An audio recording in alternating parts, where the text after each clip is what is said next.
So let's go with some Tinybones. And I love the fact that you have Ruthless Negotiation in this deck. This turn is a little bit lackluster. And we can start hitting. Go! You want to hit this hand. So you late game always have this option for flashback.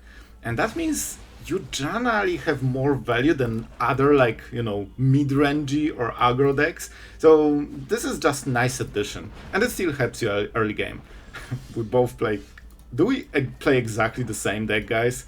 I'm still dropping Annex. Whatever happens, the faster you drop it, the more cards you have. We don't have as many demons, and our opponent will probably have a lot of removal, so there might be some, you know, surprise. We could attack hand pretty nicely or go Slasher. I like Slasher because 3 mana is really bad for them. That means 2 plus probably nothing. So worst case, they shoot the sheriff. Oh, I mean, they cannot shoot the sheriff. So basically, our opponent hit the perfect card, the absolutely most perfect answer they can ever imagine. This is not really played, so you know that's why we didn't really play around it, because it's a very rare card. We could go Bloodletter. Our opponent sees all the cards, so there's no point in, you know, hiding anything. I think it's just Bloodletter, because it's just so clunky to remove. So normally, I need to explain the previous play. Normally what happens is that you play Slasher, they try to kill it then step, it comes back, and then they need to still tap 2 mana on their, you know, turn 4. So, because they had 3 mana, and Hex cannot hit Slasher. So that was the play, unless, you know, opponent just has the card, you know. Ancient Vendetta is probably a death sentence. They can hit Acolyte, which is of course a very good hit.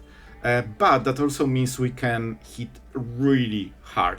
It's very important what we'll draw from the top. If that's a land, that can be Sanctuary. It's 14 damage in total, so our opponent is at 1. We're pretty bad at it, unfortunately. So instead, we'll try to go for... This will probably not hit, but for 1 mana we see the whole hand. And now we can make an actual decision. So we know that they have nothing against this. This is why we went with the play. Do we still go for negotiation? I mean, we get a lot of extra cards, so let's go. So even though, you know, in the end, we played all of the cards, but it was so important to know exactly what's going on. So they leave Demolition Field. If this is not a removal or like really good draw, they're dead. Like, we already won. This is the only top deck that can save them, but I don't think it will. We have, yeah, our opponent's highlighting that whoever gets Annex first just wins, and that's correct. So we absolutely need to hit the third land. The draw is nice because we are on the play, but we still need, you know, to draw the third land. With Annex, it's so important because with Annex you always get both lands, answers, and threats. That's not both, that's different word that I don't know. Anyway, so that's why you need to hit it immediately. Then it lets you overwhelm your opponent by trading 1 for 1. We missed. One more miss and I'm scooping. Like, I'm not joking. If you miss land here, you probably are absolutely cooked. Like, I don't think you can recover. Sleek shot. Ooh. Yeah, we missed. That's probably game. I will still go for the bat, because we can block with it. So if they don't have trample... Oh man. I mean, they don't have a land, so I'll take this. Literally because I hope they get mana screwed. Come on, like, we got mana screwed. Our opponent has to as well, especially that we stole the best card. They didn't fear mana screw because they had this. Opt is really good. Come on, don't tell me that they also, you know, don't even miss a land after we invested whole turn into it. Wild Rite. Alright, that's so much damage, man. Do we block for 8? This could be the best it gets for block, but I still don't want to do it. Okay, we got this. Is there even a chance? I think we need to start Slashers, man. So what will be the next turn? Okay, I kinda think this is okay. But do we attack with the bat? I don't think they can kill us. They actually also got mana screwed, thanks to, you know, our small contribution. This was the whole idea behind this play. Normally it's not big deal because they can just cast their other stuff, but with this they are behind on mana for the rest of the game. So this temporary play actually made them permanently behind. Oh, that's the damage I was fearing. Okay, I mean we are getting somewhere. Oh man, this is so close. At least we get the block. Tell me they won't. Tell me they won't. Don't block. It's just a two. No! No way! The weakest part of it, the player. Unfortunately, you are on the draw. So you don't play negotiation in this type of situation because this is untargeted. It will just get the worst card. But this, you can choose a perfect card for the next turns, which they will have double. Cool. Alright. This is what this is. Surveyor is such a, cool card that generally doesn't get attention, man. Yep. At least we will get one of them, but we needed to get both of them. So I'm not super happy about it, to be honest. This is like killing the last remaining creature was such a big deal. So this dude can basically force us to play a sweeper at some point. The small problem is we don't play sweepers here. Didn't I just literally kill it a moment ago? Okay, at least we know the last card. Yeah, enduring will be such a problem, man. Oh boy, so we need to kill Surveyor and hit the land, I guess. You are not an assassin, you are just a bird scout. It's not the greatest play, but I think we have to. This is how good Surveyor is. Like, this card is legit strong. It just doesn't have 2 power and it's 1, so, for current standards it's just a little bit on the weak side. But generally the card is really good. You can also keep pumping it, which is probably sorry. You generally want to go white with this, from my experience at least. Oh, that makes sense, so they make tokens. Very insane draw for our opponent, of course. Can get the last card. Oh man, I think we need to get into demons, because we need life gain at some point, and we need to get it fast. So we'll get the last card, make sure that our opponent is in full top deck. We need to hit a land and make a demon, and then we start life gaining, because this is 5 damage already. At least, oh, this will flip. I want to say, at least our opponent is, well, not right now. I mean, you know the players. You know the players. Okay, good to know. It's a land. I didn't expect to hit. I just wanted the information. I don't think they play protection spells. And even if, I will risk it. We are not dead yet. This draw will decide. Because we are this close to making demon and recovering. But we need to survive 1 or 2 turns. They want to attack giving this indestructible. So we kill it. See ya. Not on my watch. You could also attack with this, get Cecil, get it on your board, hit, flip, and get life gain, but it's a little bit slow when you are on 3. Death Touch, important ability. Oh my god, why do you have to drop bombs all the time, bro? Oh. Okay, at least we will get the demon. So it has flying as one of the, I mean, nearly the only creature in the deck, outside of, I believe, Bloodletter. Alright. It's not kill yet. They traded this. Just for the token and 1 damage. Voice of men who are this close. Let's go. Let's be ruthless. Oh, against Tinybones. That's a flavor win. Kinda. Man, let's see what the discard will be. Oh, I've seen a 2-drop. Is that Kifkin deck? They're so rare. I played like few times with this. I'm not sure if we made the video in the end. It could be one of the decks I've scrapped. I don't remember. I remember playing with this and like adding this card more because it was really solid. Yep. So we cannot really kill it. Huh. I guess we'll just kill the next thing. I mean, there might be some Odos, but I think they are mostly like soldiers and stuff. And heroes. Let's see the next. Oh my god. This is the one freaking card I did not want to see. Okay, this is insane. Now I cannot kill it because I already let this to resolve. Because I could kill it when it was the only thing in the board. So I messed up here. Oh my god, they also get two... Oh, this must be their god draw. So I still messed up. I could kill this when this was the only creature on the board. So, you know, I wasted some... I guess I gave them some counters. I wanted to say that I wasted, but I added them. I added to the gameplay in a weird way that I didn't want to add. Let's go for maybe triple black. I don't think we'll go with the Charman. Slasher is really good for a little bit longer games when you can try to trade it for value, so I will go for it. They still have Golgari color, so they have something black, and guess what it will be? It will be removal, but should the Sheriff doesn't hit it. Oh, they are... Bro, like... What the hell is going on? They should probably pass here. We can get rid of the Slasher. So we are losing on the, you know, board wars so far, but we might be winning on the Slasher wars. And that's important. Is that... Bro, they hit something, didn't they? Let's see the priority here. No, okay, I guess it wasn't anything. Acolyte is really nice. But I don't think we can lose so much life to Slash. You know what? We can make this trick later. When we are about to have this untapped, we can just drop and win randomly. They have nothing. Okay, I think we can still win this. I'm just killing it. I'm just killing it. You get your freaking counter, you filthy rabbit, but Slasher is out. And that's a big deal.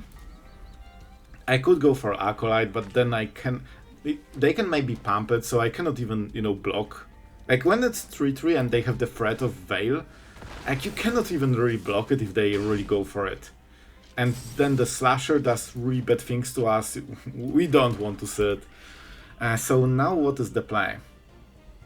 I think it's Acolyte, because then the Bloodletter will be a huge surprise if they don't have any blockers. Like, if they go Basing Se, hit Swing Face, it looks good for them. The problem is that Acolyte is so well statted that they cannot attack with small things, so this might force...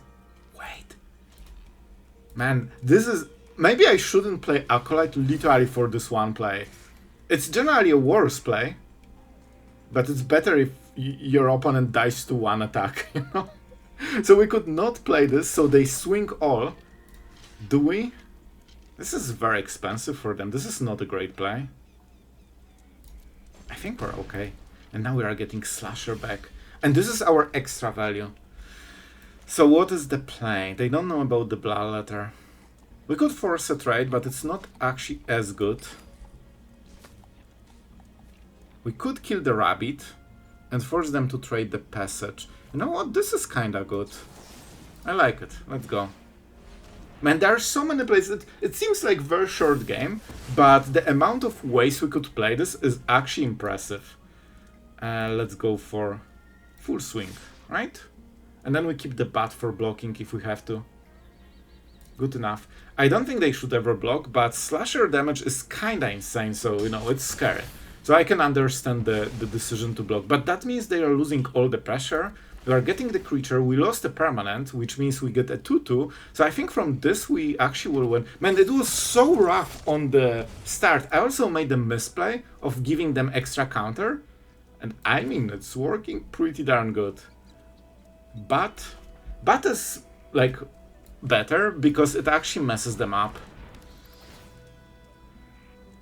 This is actually a good decision still, because now we know that they have nothing. It's only top deck. If they had anything, Bat would prevent it. This is good, but it opens you to whatever they put weird in the deck, and they can still, I don't know, drop freaking Ugin or something, land Ugin, and you're like, you shouldn't be playing it, but they are, and you lost. With Bat, we can kinda prevent it. Unfortunately, our opponent knows the mythic tricks, and he just kept the bad cards in the hand, and he has hidden the best one at the top of the deck when it's safe. But it's fine. It's fine. I think it's just Betrayal Slasher. They cannot activate any creatures, so this will actually lose the Space Dragon. And that should be a kill. I mean, not yet, but on the next turn. We just go Slasher. Our opponent has nothing, so they can just, you know, get the food. There is small argument to play it after the combat phase because they might get scared, crack it, and you know, with halving of the life total, it actually makes a difference when they crack it. But in the end, it won't matter. It will be very small difference, and they still need to find the answer to big board killing them from the top. And this deck, you know, just doesn't have it. Yep. And we get more cards, which is nice. And we get more tokens, which is... Man, I actually love this card. I would love aggro decks to play more of this. This is insanely cool card. I loved it since it was, you know, introduced to Standard. And I mean, the deck is working very well so far. Well guys, this is looking a little bit bad. Our opponent opening with 1 drop, and we are on the draw, so we are two plays behind already. And now we need to decide. We cannot shoot the sheriff because, I mean, the Pickpocket is definitely an outlaw. I think that if we play this, it just dies, but at least we'll get the full pick into the hand. Honestly, if they have Annex here, I don't think we can recover from this, because they have like very good curve so far. This is expected. It's all about seeing the cards and forcing the play, so maybe, yeah, honestly, this is a great example of game that you should just show both hands and then you can decide who wins. This guy wins. Like, this hand is way better if they're on the play already. And this is also skeleton, so they will get so much damage and so many cards that we just cannot win on the draw.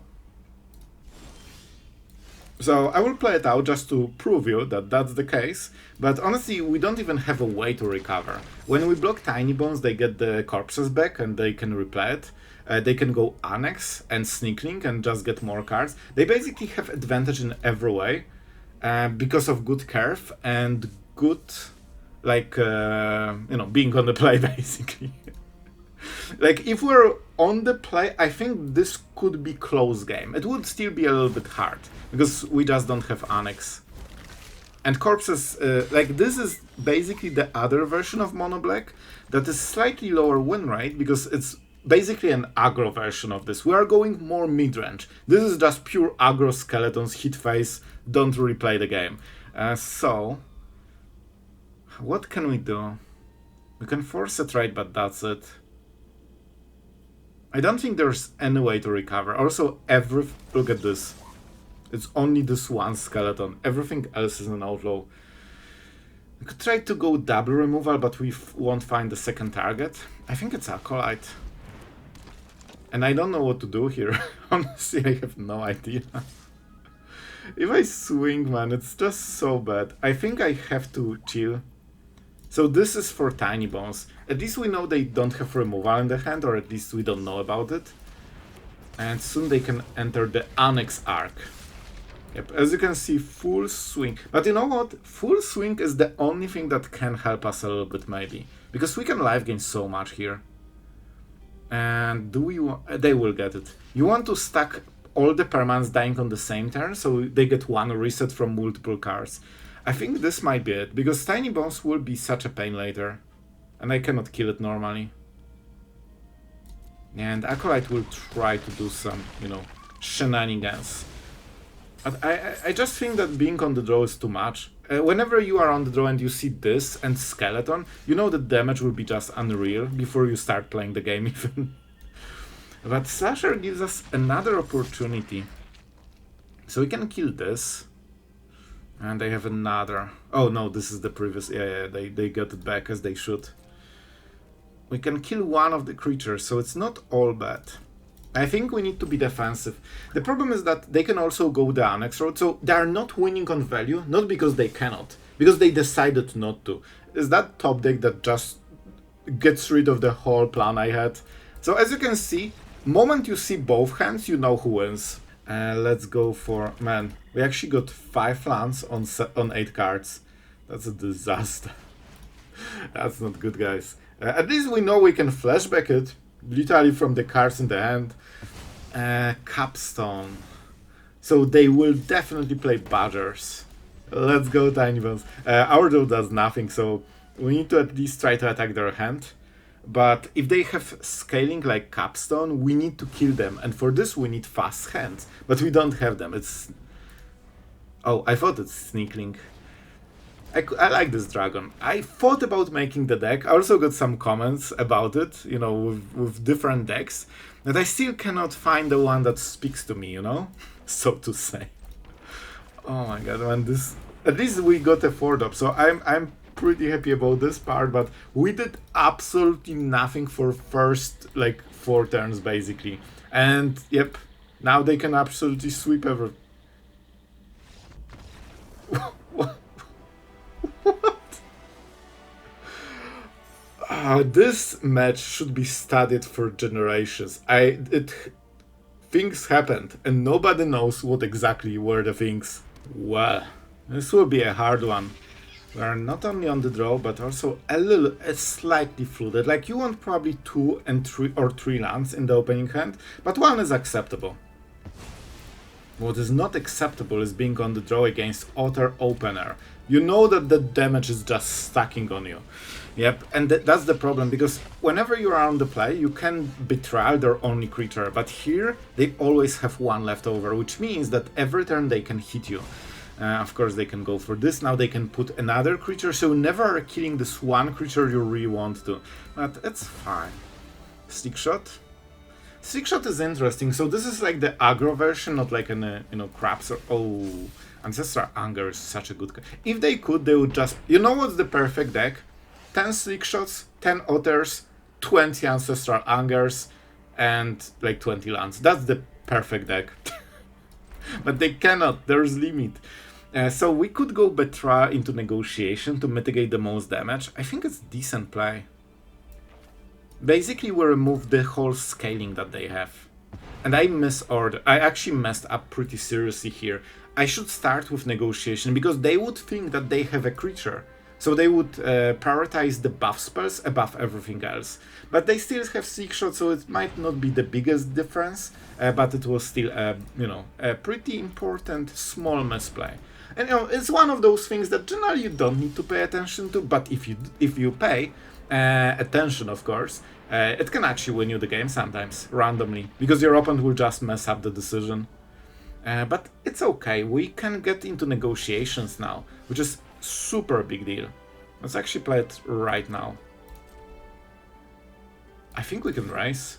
The point is that our opponent needs multiple pump spells, and if we attack their hand, they cannot do it. I'll still go for the Sanctuary.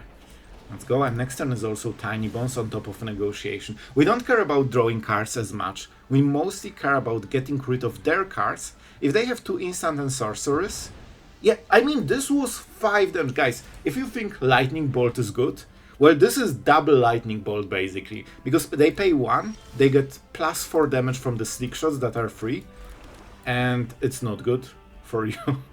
We could go this, but then they keep the card, which is really bad. Yeah, we can outrace, and we keep them always in this perpetual mode of 1 card in the hand, so they can never double Stick Shot, you know, efficiently. Well, some veterans are on the draw, so we cannot really answer it, and that means that this will deal a ton of damage. But let's see the follow-up. The follow-up is more important, because we can beat this, but we will see what the next cards are. What do you redo? Sacrifice this, create roll whenever this creature attacks, if it's put a counter. A lot of text for a +1 counter, and not an outload, definitely. So I think it's more about removal. If that's a burn, I'm kinda okay with it. Like, they have some tricks, and we need to identify what the tricks are. I mean, this is the moment, because now they cannot sacrifice and put it into any creature, because there's no creatures. Kinda big deal. They, of course, still have 1 mana, they can use it differently, but sometimes they don't have a way. Sometimes they just don't have a way. We definitely want to play this, so I think it might be... Can we go Annex? I mean, we have the Bloodletter for the next turn. We could also go Tinybones into Bat and try to mess them up. This hit uses removal and then Tinybones defense. I think we need to hit lands. We will probably get mana screwed very soon. So this is very brave, and I'm not sure if we will manage to, you know, contain the face hitting power of Annex. Bro, come on, land. I need lands. We absolutely need to hit lands because we need to get to 5 mana as soon as possible. Not an old... Oh, it's a Warlock. Oh, that's so bad. You can see immediately tons of damage. Absolute ton of damage. And we missed the land. Guess what? We freaking missed the land. Spell each turn. Well, it is what it is. This is why you cannot miss lands. We needed to basically change the whole gameplay based on this 1 mana screw, and we changed it to way worse game plan. Instead of having Bloodletter, now we kinda need to play Bloodletter on the next turn, and we might still die. Like, this might be the turn when we die already. Yeah, it seems that our opponent will play all the highlighted cards, a sign of the best Grandmasters of Mono-Red. And wow, that was exciting. So guys, don't miss lands, don't be bad at Magic. I really, really hope that we have some creatures or artifacts on this side. I mean, okay, I'll take it. So next turn is probably Relic or the Bricks. What? Oh, okay, so this will be some combo.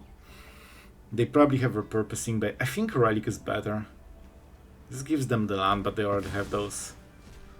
Man, I'm so happy this hits artifacts too. Imagine if it didn't, that would be a very big difference. We probably need to hit the next spell as well. This is non-land permanent, yep, so it can hit Annex. I mean, let's choose. See the new card. Split Up. I mean, I know this is a win con, but, you know, this is just the meme of a part of the deck, so it can stay. It's cool and also slow. Both way, reasons to not remove it right now. Split Up is acceptable. It's basically 3 mana murder. And this gives white mana. Swing.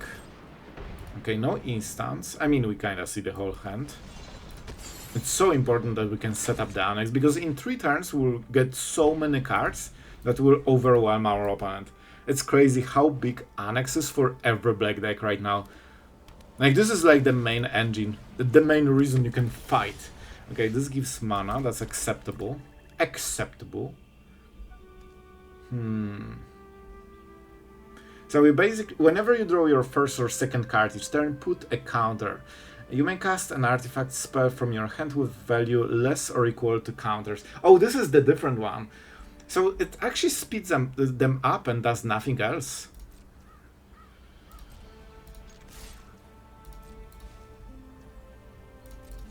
That's interesting. Do we just go for the max demons? I think we do. I'm not scared of this. This is weird combo deck probably. Can they do something weird with this? I really hope they don't. I'm not trying to figure it out. I'm just letting it happen because I don't think it will. And this will be a problem because of course we cannot answer. So we need to kinda pay attention to this part at least. But now we are getting the good stuff. So it should be demon.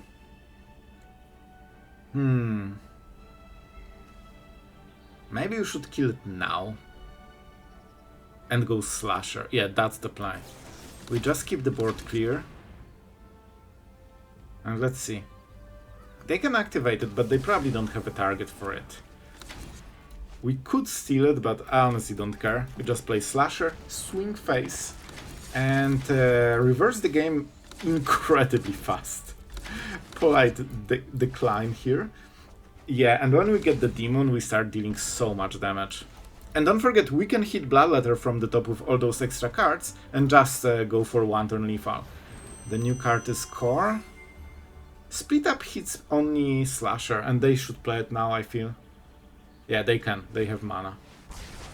Yeah, we're getting the Slasher back, but they buy time, which is the whole point. We can get it, but we don't care. This is the demon that deals the most damage. We can find the last card. Which means that they are in full top deck mode, they cannot prepare anything. That was a really strong card. A little bit slow, but very strong one. And this has Vigilance, so it also defends us. So we deal damage with Sanctuary already. I think I could play it actually, because it's colorless. Yeah, so we could use Sanctuary for it, but it honestly doesn't matter. Because Sanctuary deals so much more damage on the first turn than Demon, that deals basically only 4. Now it deals 7, so, you know, it really speeds up the Leafa. And we can put the counters on the Charm. I think that should be a kill on the next turn already. Okay. They're crafting for... Bro, I don't even remember... I think this year nobody used it. Like, not a single living soul. So we could go for this just to, you know, keep the blockers off. They don't have... This is such an interesting play. I thought they would activate the core and maybe station or something. You know, along those lines. So this is 4. That will give them one more turn. If we go Bloodletter, is that a kill? This will be 2, 9... I mean, this is close enough. Let's go for this. Because it's also a good blocker with flying. With full swing, they have to block the biggest thing, so they still lose the token. Wait, isn't it a kill? I mean, when I told you, they need to block the other thing. Because Annex hits twice as hard with Bloodletter. So right now, this is the highest win rate mono black, and we kinda proved the point in our games. I will show you the stats, but first, this is the stats for, you know, like multiple versions. Of course, we are playing the one at the top, the highest one. It doesn't have as many games as some of the other versions, so I would expect it to drop a little bit as more people play it, but we managed to get even better result than this on average, and we went, I think, 7 and 4. So right now, if you want to go demons, this will probably be the type of deck you want to go for, especially that all the other versions, as you have probably seen in the, you know, screenshot I gave, are all like skeletons decks with corpses of the lost. So it's like, you know, it's technically a demon deck, but it's also a skeleton deck, and it's more aggressive. Like, you just want to hit face as soon as possible. With this deck, you play more classic mono black that I think a lot of you enjoy, and I had a blast with this one. It's pretty balanced. You have, you know, Graveyard Exile. You have a lot of discards. So if you are a discard fan, this deck will definitely, you know, make you enjoy your games a little bit more. And Elegy Acolyte, I love this card so much. I'm so sad to not see it anymore, and this was one of the reasons I really wanted to showcase this deck, because I love to see it in every version, shape or form, drawing cards, making creatures, and most importantly, having lifelink. It reminds me a little bit of Sheoldred. Just a little bit, enough to make me love the card. So yeah, that's it for today. I hope you enjoyed. Thank you to all patrons for supporting the content so we can make more of it. And really appreciate it, guys. I hope that you are enjoying all the videos lately. And with that being said, that's it for today. If you enjoy Mono Black, tell me in the comments so we might make more. And yeah, see you in the next video.